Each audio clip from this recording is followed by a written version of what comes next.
Haleluya. Ramadan bulan tidak toleran. Itu yang dikatakan oleh Guru Gembul. Masa itu seringkali dijadikan momen oleh orang-orang Islam di Indonesia untuk meningkatkan arogansi mayoritas mereka gitu. Jadi bukan ibadah lebih khusyuk, tetapi justru untuk menekankan bahwa identitas mereka sebagai mayoritas itu benar-benar kuat dan tidak boleh diremehkan dan harus dihargai dan harus dihormati dan sebagainya. Masalahnya tuh munculnya di situ gitu. Jadi bulan suci Ramadan malah bulan arogansi sama-sama. Belan diri aja. Lihat data statistiknya Daraya, ketika bulan suci Ramadan itu dimulai, angka jajan kita, angka konsumsi makanan kita itu naik sampai 50%. Jadi bulan puasa itu bukan bulan dimana kita mencoba berempati kepada fakir miskin, tapi hanya semacam seremonial aja. Karena apa? Jumlah makanan yang kita beli justru malah naik, dan makanan yang kita buang itu juga naik sampai 50%.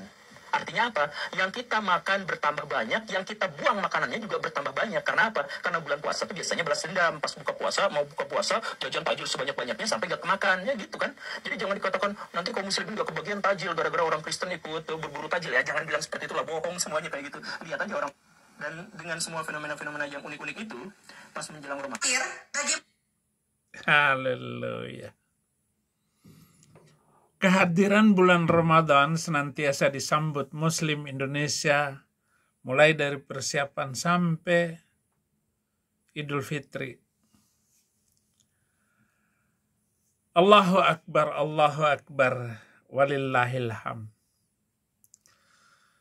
Pelaksanaan bulan Ramadan dari tahun ke tahun, dan saya sudah tidak tahu berapa lama Islam masuk ke Indonesia, dan dalam zaman modern ini saya kira indahnya itu tahun 70 sampai 80-an saja. Setelah itu Indonesia dilanda oleh sungsang moral, kekacauan mental bangsa ini karena agama. Ritual-ritual keagamaan maupun budaya digelar masjid, musola dengan aktivitas ibadah. Tak ketinggalan pernik terkait ibadah tahunan ini menghiasi seluruh sudut jalan, gang. Sayangnya bulan Ramadan juga dihiasi dengan aksi-aksi intoleran oleh sebagian kelompok, atau seluruh muslim setuju hanya nggak melakukannya.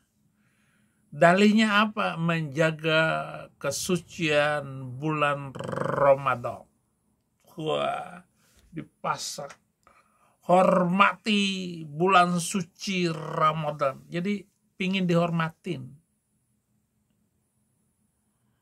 Baru-baru ini berseliweran di media sosial pemberitaan mengenai penutupan patung Bunda Maria berlokasi di Rumah Doa Sasana Adi Rasa Santo Yakobus di Pedukuhan Dagolan, Bumerejo, sumber simbol ibadah bagi umat Katolik, ditutupi terpal setelah ada protes dari sebuah ormas Islam yang merasa tidak nyaman dengan keberadaan patung tersebut.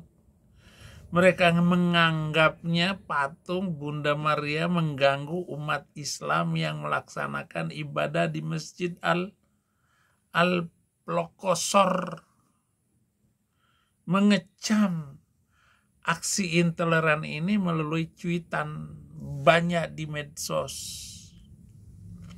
Polisi seharusnya melindungi dan menjamin hak warga untuk beragama dan berkeyakinan, malah menjadi pelaku diskriminasi yang merampas hak dan kebebasan umat di mana saja.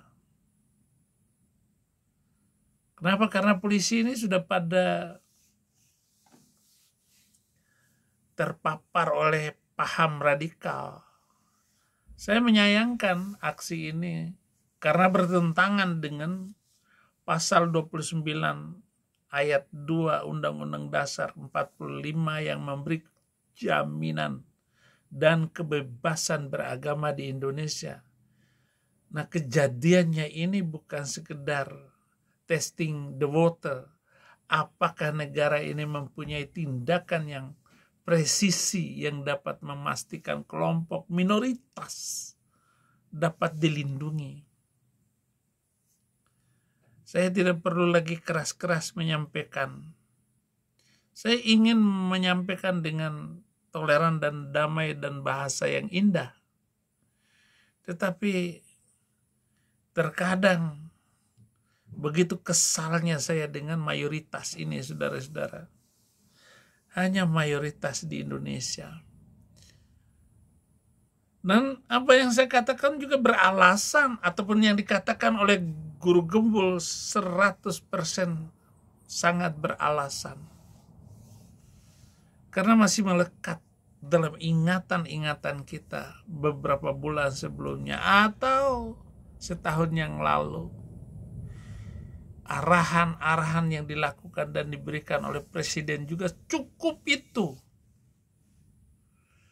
Tapi kenapa kejahatan demi kejahatan ini disimpan oleh katanya beragama, katanya terhormat. Beragama kok macam begitu. Ancaman-ancaman saya kepada di dalam TikTok, di komentar-komentar YouTube saya. Oh, tapi itu membara semangat saya untuk tetap melakukan yang terbaik dalam kehidupan.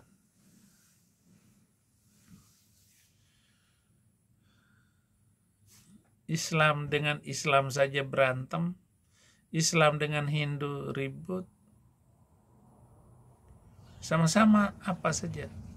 Tetapi Islam, Kristen dengan Buddha tenang, Kristen dengan Hindu oke, dengan Zoroaster oke, Shinto oke, apa saja, Konghucu juga oke.